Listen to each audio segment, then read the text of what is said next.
রক্তের রং সবাই বলে লাল, কিন্তু তালাশ বলে রক্ত ততক্ষণই লাল আর বিশুদ্ধ যতক্ষণ না পর্যন্ত তা আপনার শরীরে থাকে।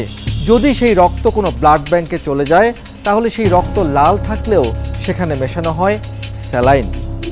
তালাশের অনুসন্ধানে আমরা দেখাবো কিভাবে রক্তের বদলে স্যালাইনের ব্যাগ তুলে দেওয়া হচ্ছে।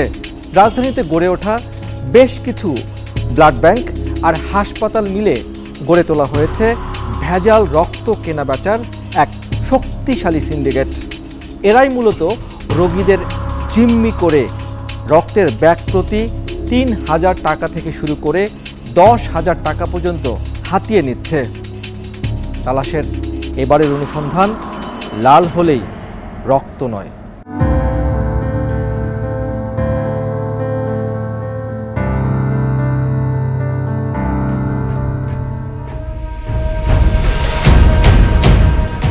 এই ব্লাডটা তো ভালো হবে না।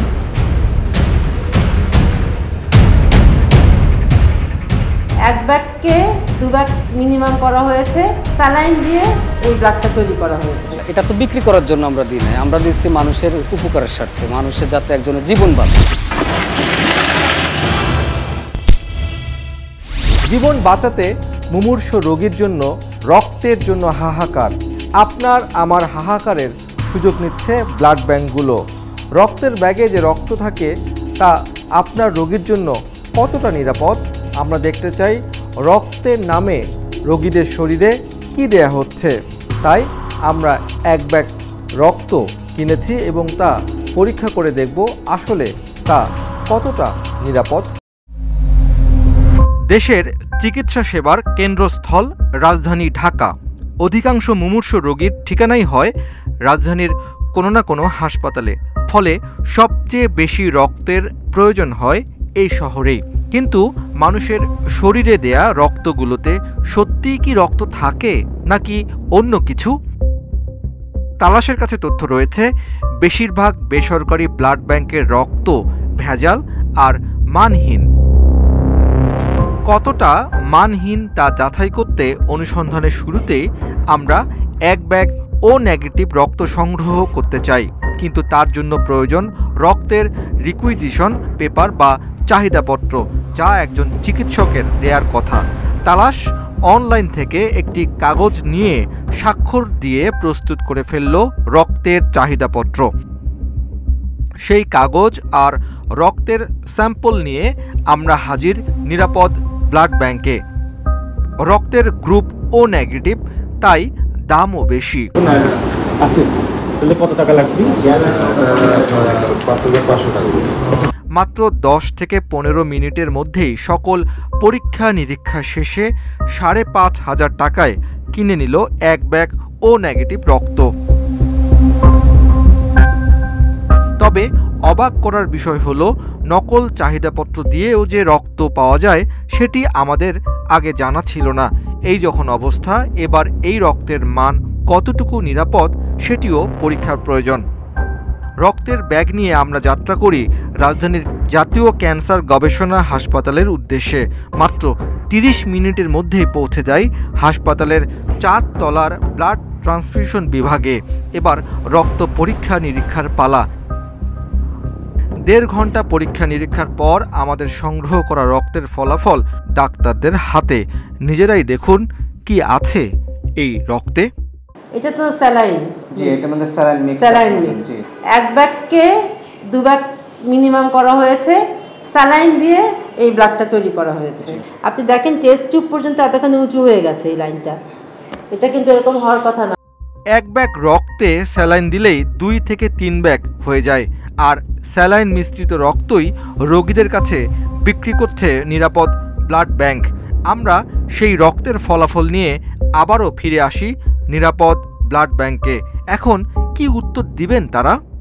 সেলের পরিমাণ কম, এটা ঠিক আছে যে সেলের পরিমাণ কম আছে।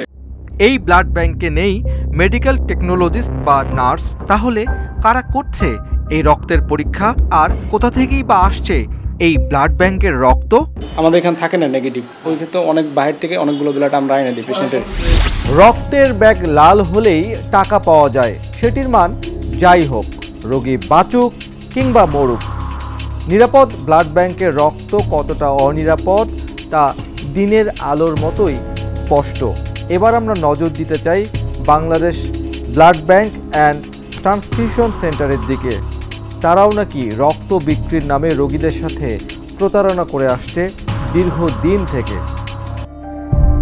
জাতীয় বার্ন ও প্লাস্টিক সার্জারি ইনস্টিটিউটে আগুনে পোড়া রোগীর জন্য 2 ব্যাগ এ পজিটিভ রক্ত কিনে এনেছেন সঞ্জীবন পাল। হাসপাতাল কর্তৃপক্ষ কয়েক দফা পরীক্ষা নিরীক্ষার পর জানিয়ে দিলেন সঞ্জীবনের সংগ্রহ করা রক্ত মানহীন, তাই রোগীকে এই রক্ত দেয়া যাবে না। এই ব্লাডে আমাদের কাছে কোয়ালিটি চেক করে মনে হয়েছে যে আসলে এই ব্লাডটা আমরা ইউজ করতে পারবো না। কাগজ বিশ্লেষণ করে দেখা যায় রক্তটি সংগ্রহ করা হয়েছে Bangladesh blood bank and transfusion centre থেকে। আমরা যেতে চাই শ্যামলীর সেই ব্লাড ব্যাংকে। অনেক ডাক্তাররা আছে সাধারণ পার্টি যারা বুঝে তো ওটা ব্লাড কিনে নেয়, কিনে কোথাও কিন্তু ব্লাড রিটার্ন নেন, সে তো বলে যে ব্লাডটা দেওয়া যাবে না। পার্টিকে বলে যে ডাক্তাররা পার্টি ব্লাডটা দেওয়া যাবে, ব্লাডের মান ভালো না, কী করবো? তা ডাক্তার তো সবাই একরকম না। ভেতরে প্রবেশ করতেই দেখা যায় রক্ত সংগ্রহের সকল নিয়মই উপেক্ষিত। অফিস সহকারী রক্ত নিচ্ছেন, তিনি আবার রক্তের গ্রুপ নির্ণয়ের কাজ করছেন। 2008 সালের নিরাপদ রক্ত পরিসঞ্চালন আইনে প্রতিটি ব্লাড ব্যাংকেই একজন বিশেষজ্ঞ ডাক্তার থাকার কথা। জানতে চাই এই ব্লাড ব্যাংকের বিশেষজ্ঞ চিকিৎসক আছে কিনা। ব্লাড ব্যাংকের প্রফেসর আছে স্যার, নাম শুনছেন না? পিজির আমাদের এখানে উনি বসেন আর কি। এই ব্লাড ব্যাংক যে বিশেষজ্ঞ চিকিৎসকের নাম ব্যবহার করেছে, সেই চিকিৎসক কি বলে এবার সেটি শুনুন। আমি তো আগে বসতাম, তো এখন তো কষ্টকর পড়া যেতে পারি না আর কি। একজন রোগী যে ইচ্ছা করে বেসরকারি ব্লাড ব্যাংক থেকে রক্ত সংগ্রহ করেন বিষয়টি এমন নয়। অনেকটা বাধ্য হয়ে বেসরকারি ব্লাড ব্যাংক থেকে রক্ত সংগ্রহ করতে হয়। কিভাবে হাসপাতালের অসাধু ব্যক্তি আর বেসরকারি ব্লাড ব্যাংক কর্তৃপক্ষ মিলে একটি শক্তিশালী সিন্ডিকেট তৈরি করে বাধ্য করেন রক্ত নিতে, সেটি ধরা পড়েছে তালাশের ক্যামেরায়। 22 জুন 2025 ঢাকা মেডিকেল কলেজ হাসপাতালের ব্লাড ট্রান্সফিউশন বিভাগে টিম তালাশ।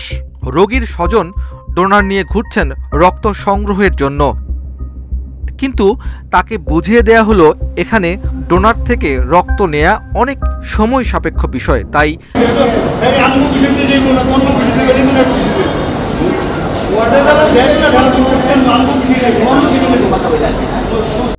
অনেকটা বাধ্য হয়েই ফিরে আসেন গাইনি বিভাগে। নেত্রকোনা থেকে এসেছেন মামুন, তার সন্তান সম্ভবা স্ত্রী ঢাকা মেডিকেলের গাইনি বিভাগে ভর্তি, তার জন্যই রক্তের প্রয়োজন। সেই খবর পাওয়ার পরেই গাইনি বিভাগের একজন অফিস সহকারী পরামর্শ দেন তার কাছে রক্ত রয়েছে, তার জন্য দিতে হবে 3000 টাকা। মামুন সেই প্রস্তাবে রাজিও হয়ে গেলেন।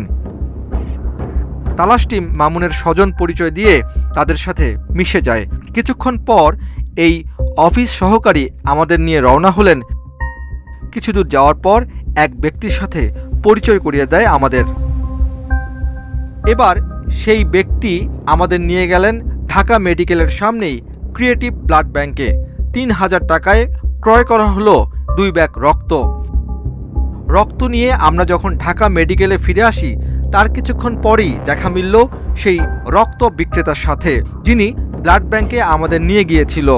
এতে এটি পরিষ্কার যে ব্লাড ব্যাংকের লোকই হাসপাতালের সিন্ডিকেটের সাথে সরাসরি জড়িত।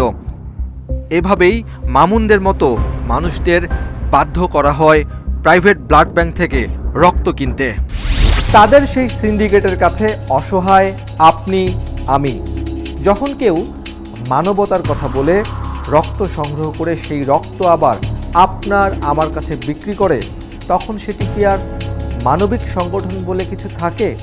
মানবতার পরিচয় দেয়া সেই সব রক্ত ব্যবসায়ীদের মুখোমুখি হব আমরা। তবে তার আগে আপনাদের স্মরণ করিয়ে দিতে চাই মাইলস্টোনের মর্মান্তিক বিমান দুর্ঘটনার কথা।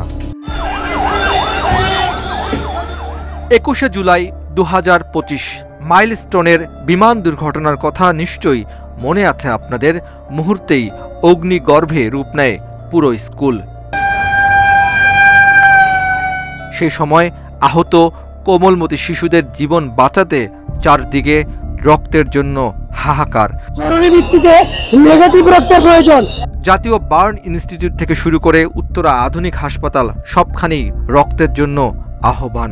তখনও সাধারণ মানুষও সেই ডাকে সাড়া দিয়েছিল। যাদের জন্য সংগ্রহ করা হয়েছে বিপুল পরিমাণ রক্তের ব্যাগ, তার কতটুকুই বা পেয়েছে সেই সব ভুক্তভোগীরা? আমরা প্রথমেই যেতে চাই ঢাকা মেডিকেলের বার্ন ও প্লাস্টিক সার্জারি ইনস্টিটিউটের পরিচালকের কাছে। আমরা জানতে চাই কত ব্যাগ রক্ত লেগেছিল মাইলস্টোনের আহত রোগীদের জন্য। লিস্টের মধ্য থেকে আমাদের এখান থেকে আমরা সরাসরি 80 ব্যাগ এবং এয়ারফোর্স ডোনারের মাধ্যমে আরও 99 ব্যাগ, মোট 179 ব্যাগ টোটাল আমরা সংগ্রহ করেছি। মানে অন্য কোনো সংগঠন যদি রক্ত সংগ্রহ করে থাকে মাইলস্টোনের নামে, সেটাতে আসলে আমাদের তেমন কিছুই করার ছিল। একই প্রশ্ন করেছি আমরা উত্তরা আধুনিক মেডিকেল কলেজ হাসপাতালের পরিচালকের কাছেও। আমরা বাইরে থেকে কোনো ব্লাড নেই নাই, আমাদের প্রয়োজন হয় নাই, আমরা নিজস্ব যে আমাদের ব্লাড ব্যাংক আছে সেখান থেকে আমরা দিয়েছি। তাহলে মাইলস্টোনের বিমান দুর্ঘটনায় আহতদের জন্য সংগ্রহ করা রক্ত কোথায় গিয়েছে, কাদেরকে বা দেয়া হয়েছে? তালাশ অনুসন্ধানে নেমে জানতে পারে মানবতার আড়ালে কিছু ব্যক্তি আর গোষ্ঠী মিলে মানুষের আবেগ অনুভূতি নিয়ে রীতিমতো বাণিজ্যে মেতেছে। মানুষের জীবন রক্ষা করার জন্য সেই রক্ত হাত বদল হয়েছে টাকার বিনিময়ে। এই দৃশ্য মাইলস্টোনের বিমান দুর্ঘটনার পরই উত্তরার দিয়াবাড়ি এলাকায় খোলা আকাশের নিচে আহতদের জন্য সংগ্রহ করছে একটি ব্লাড ব্যাংক। সবাই আহ্বান জানাচ্ছে রক্ত দেওয়ার জন্য। কোনো ধরনের শারীরিক পরীক্ষা আর ব্লাড গ্রুপ চেক করা ছাড়াই রক্ত নেয়ার কাজ চলছে। বিমান দুর্ঘটনার পরেই চারদিকে যখন নেগেটিভ রক্তের জন্য হাহাকার, তখন এই সংগঠনের কাছেই বি নেগেটিভ রক্ত দিয়েছিলেন উত্তরার শাহাবুদ্দিন। পানি চলে আসছে, বাচ্চাটার এই অবস্থা দেখি যে রিডমে ওখানে ক্যাম্প করছে, গোল চক্করে ক্যাম্প করছে। আমি বললাম যে ভাই আমার বি নেগেটিভ ব্লাড, আমারটা একটু নেন। দেওয়ার পরে মনের ভিতরে যে একটা শান্তি আসলে ওটা পাইছি। শাহাবুদ্দিনের রক্ত কোথায় গিয়েছে তা জানতে তালাশ হাজির হয় রাজধানীর কাটাবনের রিদম ব্লাড ব্যাংকে। রিদম ব্লাড ব্যাংকের অ্যাডমিন অফিসার আবু হানিফ, তিনি রক্ত সংগ্রহের কাজে সেদিন নেতৃত্ব দিয়েছিলেন। আমরা জানতে চাই কি পরিমাণ রক্ত রিদম ব্লাড ব্যাংক সংগ্রহ করেছে আর কাকেই বা দিয়েছে। টোটাল আমরা 70-80 ব্যাগ ব্লাড উত্তরা এবং ঢাকা মেডিকেল দুইটা মিলে আমরা ওখান থেকে ব্লাড কালেক্ট করছি। তালাশ দেখাতে চায় কোথায় দিয়েছে এই রক্ত, তাতেই ঘটে যায় বিপত্তি, বাড়ে উত্তেজনা। আমরা ব্যাকআপ রেখেছি, যদি কারো কোনো প্রয়োজন হয় জানো আমরা দেখতে চাই যে আপনি এই মাইলস্টোনের নামে সংগ্রহ করা ব্লাড কাকে দিবেন। আচ্ছা থামেন, ঠিক আছে। 18 জনের নথি নিয়ে হাজির হন আবু হানিফ। আমরা এই 18 ব্যাগের রক্তেরই তথ্য জানতে চাই। প্রায় 2.5 ঘন্টা অপেক্ষার পর মানি রিসিট আর রেজিস্ট্রি খাতা নিয়ে তারা হাজির হয়েছেন। এবার শুরু হলো সংগ্রহ করা রক্তের হিসাব নেয়া, যেখানে মাত্র 8 ব্যাগ রক্তের হিসাব মিলাতে গিয়ে বেরিয়ে আসে নানা অসঙ্গতি, যেখানে মিল নেই রক্তের ব্যাগ নাম্বারের সাথে রেজিস্ট্রি খাতার। ল্যাব নম্বর ব্যাগ নম্বরে এটা 45 এবং 46, ওটা তো কোনো মিস্টেক হয়েছে। এক নম্বর আরেকটা যেটা দেখাইলেন আপনাদের যে আরেকজনকে দিলেন কোহিনুর বেগম, ওইটাও তো আপনাদের যে তালিকায় ঠিক নেই। ল্যাব নম্বর আপনার মিলছে, তো ব্যাগ নম্বর মিলতেছে না। আর এছাড়া সব রক্তই তারা 1500 থেকে 1800 টাকায় অন্য রোগীর কাছে বিক্রি করেছেন। তার হিসাব তাদের মানি রিসিটেই স্পষ্ট। এখানে কয়টা? এখানে দেখেন, এখানে 2 ইউনিট দেখেন, এই যে আচ্ছা বলো, হ্যাঁ বুঝুন। 2 ইউনিট 1800 করে দিছে। হ্যাঁ 1800 করে। এটা শুধুমাত্র প্রসেসিং খরচ, ব্লাড বাবদ আমরা কোনো কস্টিং নিচ্ছি না। বেসরকারি পর্যায়ে শুধুমাত্র রক্তের প্রতি ব্যাগের খরচ 120 থেকে 190 টাকা। রক্ত স্ক্রিনিং করার জন্য যে কিট ব্যবহার করা হয় তার খরচ পড়ে 250 থেকে 300 টাকা। তাহলে প্রতি ব্যাগ রক্তের খরচ হয় 450 থেকে 500 টাকায়। আপনাদের নিশ্চয়ই রক্তদাতা শাহাবুদ্দিনের কথা মনে আছে। তাহলে ওই শাহাবুদ্দিন মাইলস্টোনের জন্য যে রক্ত দিয়েছিলেন তা বিক্রি হয়ে গেল। আমি তো দিতে ইচ্ছুক। মাইলস্টোনের শিক্ষার্থী যারা অসুস্থ বা আহত হয়েছে তাদেরকে, এটা তো বিক্রি করার জন্য আমরা দিই নাই, আমরা দিচ্ছি মানুষের উপকারের স্বার্থে, মানুষের যাতে একজনের জীবন বাঁচে। দেশের যে কোনো বিপর্যয়ে মানবতার ডাকে সাড়া দিয়ে আপনারা ঝাঁপিয়ে পড়েন রক্ত দিতে, কিন্তু আপনারা কি কখনো ভেবে দেখেছেন আপনার দান করা রক্ত কোথায় যাচ্ছে, কোন রোগীকেই বা দেয়া হচ্ছে? 4 মিনিট পর ফিরছি। মাইলস্টোনের দুর্ঘটনায় জাতীয় বার্ন ইনস্টিটিউটে নেগেটিভ গ্রুপের রোগী ভর্তি ছিল মাত্র 1 জন। তাহলে এত ব্যাগ নেগেটিভ গ্রুপের রক্ত গেল কোথায়? রিদম ব্লাড ব্যাংকের মতো অনেকেই মানবিক কাজের অংশ হিসেবে সেদিন রক্ত সংগ্রহ করেছিল। সেই রক্তগুলো কোথায় গিয়েছে সেটিরও হিসাব মিলিয়ে দেখতে চায় টিম তালাশ। চারদিকে রক্তের জন্য হাক ডাক, বহু মানুষের উপস্থিতি বার্ন ইনস্টিটিউটের সামনে। সেই সময়ে রক্তের জন্য কাজ করেছে বন্ধু মহল সোসাইটি। আমরা তাদের মুখোমুখি হতে চাই। সেদিন কি ঘটেছিল বার্ন ইনস্টিটিউটের সামনে? বাজারে ব্যাগে করে আপনার হচ্ছে প্রায় 40+ হচ্ছে আপনার নেগেটিভ ব্লাড হচ্ছে তারা ইনস্ট্যান্ট টানায় ফেলে। আমরা তো ওখানে যেমন স্বেচ্ছাসেবীরা বিনামূল্যে ব্লাডটা দেওয়ার জন্য গেছি, কিন্তু সেই ব্লাডটা নিয়ে তারা বিক্রি করতেছে। এবার আমরা যেতে চাই রাজধানীর মোহাম্মদপুরের মঙ্গল আলোয় ফাউন্ডেশনে। মাইলস্টোনের বিমান দুর্ঘটনার পর তিনিও মানবিক কাজে এগিয়ে গিয়েছিলেন। প্রায় শতাধিক রক্তের ব্যাগ জোগাড় করে দিয়েছিলেন বলেও দাবি করেন তিনি। ব্যাংকে দেওয়া হয়েছে, সব ব্লাড ব্যাংকে বার্নের দেওয়া হয়েছে, সব মোটামুটি অনেক। আর হচ্ছে গিয়ে ওই যে বললাম যে ঢাকা মেডিকেলে বাচ্চা ক্যান্সার রোগী, তারপর হচ্ছে প্রেগনেন্ট মহিলা, তো ওনাদের কাছে আবার কিছু পাঠানো হয়েছে। প্রমাণ হিসেবে তিনি কয়েকটি রক্তের চাহিদাপত্র আমাদের সামনে হাজির করলেন। অনেক দুষ্ট লোক তো থাকে যে এই সুযোগে এসে ব্লাড অন্যদিকে নিয়ে যাওয়ার বা কিছু, কিন্তু বার্ন কর্তৃপক্ষ বলছে তারা নেগেটিভ ব্লাড মাত্র একটা মাত্র পেশেন্ট। এটা আমি একদম ওপেন চ্যালেঞ্জ করব এটার সাথে। নার্গিস সুলতানার চ্যালেঞ্জের উত্তর জানতে চাই বার্ন ইনস্টিটিউটের ব্লাড ব্যাংকের প্রধান ডাক্তার সাবরিনা ইসলামের কাছে। কোনো সংগঠন থেকে আমরা কোনো ব্লাড আলাদাভাবে কোনো কালেকশন করিনি আর কি। নেগেটিভ ব্লাডের পেশেন্ট ছিল একজন, সে হচ্ছে ও নেগেটিভ, আর এবি নেগেটিভ কোনো পেশেন্ট ছিল না, আর শুধু একজনের জন্যই প্রয়োজন হয়েছিল। তাহলে এটা পরিষ্কার যে কোনো সংগঠন বা বেসরকারি প্রতিষ্ঠানের নামে এক ব্যাগ রক্ত সংগ্রহ করেনি জাতীয় বার্ন ইনস্টিটিউট। রক্তের অনিয়ম নিয়ে যাদের তদারকি করার কথা সেই স্বাস্থ্য অধিদপ্তর কতটুকু দায়িত্ব পালন করছে, আর সরকারের যে আইন দ্বারা ব্লাড ব্যাংক পরিচালিত হয় সে আইনই বা কতটুকু কার্যকর? অধ্যাপক ডাক্তার ফারহানা ইসলাম, যিনি জাতীয় ক্যান্সার গবেষণা ইনস্টিটিউটের ব্লাড ট্রান্সফিউশন বিভাগের প্রধান ছিলেন, দীর্ঘ অভিজ্ঞতায় এই অধ্যাপক জানান অধিকাংশ ব্লাড ব্যাংকেরই রক্ত মানহীন। ছোটখাটো ব্লাড পাচ্ছে কোথায়, তাদের সোর্স কোথায় আপনি আমাকে বলেন। ভলান্টারি ডোনেশন তারা করে, চোখে দেখেন। 1 মাস আগে রক্ত দিয়ে গেছে, বাবা রে ভাই রে তুই আয় রে রক্ত দিয়ে যা, পানি দিয়া যা, অসুবিধা নেই, পানি নিল। তার বক্তব্যে উঠে আসে কিভাবে চলছে বেসরকারি এই ব্লাড ব্যাংকগুলো। এই ব্লাড ব্যাংকগুলো কোনোটাই কি আমি ভালো বলতে পারছি? প্রত্যেকের সুযোগের সদ্ব্যবহার করছে, এবং এই ব্যাংকের ছাতা ব্লাড ব্যাংক বন্ধ হওয়া উচিত। এসব অভিযোগ নিয়ে আমরা হাজির হই স্বাস্থ্য অধিদপ্তরের হাসপাতাল ও ক্লিনিক শাখার পরিচালকের কাছে। 3 বছর যে গ্যাপটা, এই সময় কিছু অসাধু চক্র এগুলো করছে। মাইলস্টোনের যে ভুক্তভোগী তাদেরকে নিয়ে ব্যবসা করার বা প্রতারণা করার সুযোগ আমরা কখনোই দেইনি। হ্যাঁ, যদি এরকম প্রমাণ থাকে অবশ্যই কঠোর ব্যবস্থা নেওয়া হবে।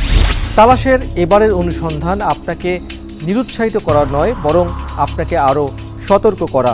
মনে রাখবেন, আপনার 1 ফোঁটা রক্ত মানে একটি প্রাণের আশার আলো। এই দৃশ্য বাংলাদেশ রেড ক্রিসেন্ট সোসাইটির ব্লাড ব্যাংকের। সবাই থ্যালাসেমিয়া রোগে আক্রান্ত, কারো প্রতি মাসে 2 বার, কারো বা 1 বার রক্ত দিতেই হয়। ধারণা করা হয় দেশে এই রোগীদের জন্য বছরে 10 লাখ ব্যাগ রক্তের প্রয়োজন। জাইমাতুল ইসলাম অধরা ও তার বড় বোন একই সাথে রক্ত নিচ্ছে রেড ক্রিসেন্ট ব্লাড ব্যাংক থেকে। তারা দুজনেই থ্যালাসেমিয়ায় আক্রান্ত। রক্ত যখন থাকে না তখন শরীর দুর্বল হয়ে যায়, অসুস্থ হয়ে যায়, আর যখন রক্তটা দেওয়া হয় তখন শরীর সুস্থ থাকে। শাকিলা সুলতানা সুবর্ণা ছেলেকে নিয়ে এসেছেন রক্ত দিতে। আমরা মুখে হাসি দিই, কিন্তু আমাদের অন্তরের মধ্যে অনেক কষ্ট, কারণ সব রোগের ট্রিটমেন্ট আছে, আমাদের থ্যালাসেমিয়ার কোনো ট্রিটমেন্ট নেই। আমাদের একটাই ট্রিটমেন্ট, সঠিকভাবে সঠিক সময় ব্লাড দেওয়া। রেড ক্রিসেন্ট সোসাইটির পরিচালক জানান, দেশের যে কোনো বিপর্যয়ে মানুষের পাশে দাঁড়াতে প্রস্তুত এই প্রতিষ্ঠান। তো আমরা মনে হয় 15-20 ব্যাগ রক্ত আমরা কালেক্ট করেছিলাম ছাত্র জনতা ওইখান থেকে যারা দিয়েছিল। ওই ব্লাডগুলো আমাদের কাছে ছিল, পরবর্তীতে আমরা থ্যালাসিমিয়ার পেশেন্ট, ক্যান্সারের পেশেন্ট বিভিন্ন হসপিটালে অ্যাজ ইউজুয়াল আমাদের রুটিন অ্যাক্টিভিটিতে যেভাবে সাপোর্ট দিই আমরা এই ব্যাগগুলো আমরা বিভিন্ন জায়গায় দিয়ে দিই। সময় মতো রক্ত দিন, মানুষের জীবন বাঁচান। আর সতর্ক থাকুন কাকে আপনি রক্ত দিচ্ছেন আর কোথায় রক্ত দিচ্ছেন। আজ বিদায় নিতে হচ্ছে। আজ বিদায় নিল, ফিরছে আগামী পর্বে নতুন কোনো তালাশ নিয়ে, সন্দেহ ভেদ করে সত্য নিয়ে আপনার কাছে। সে পর্যন্ত আপনিও জারি রাখুন অনুসন্ধান। মনে সন্দেহ জাগায় এমন কিছু দেখলে তালাশ করুন, ভেঙে ফেলুন দৃষ্টির সীমানা। তালাশ টিম থাকবে আপনার সাথে।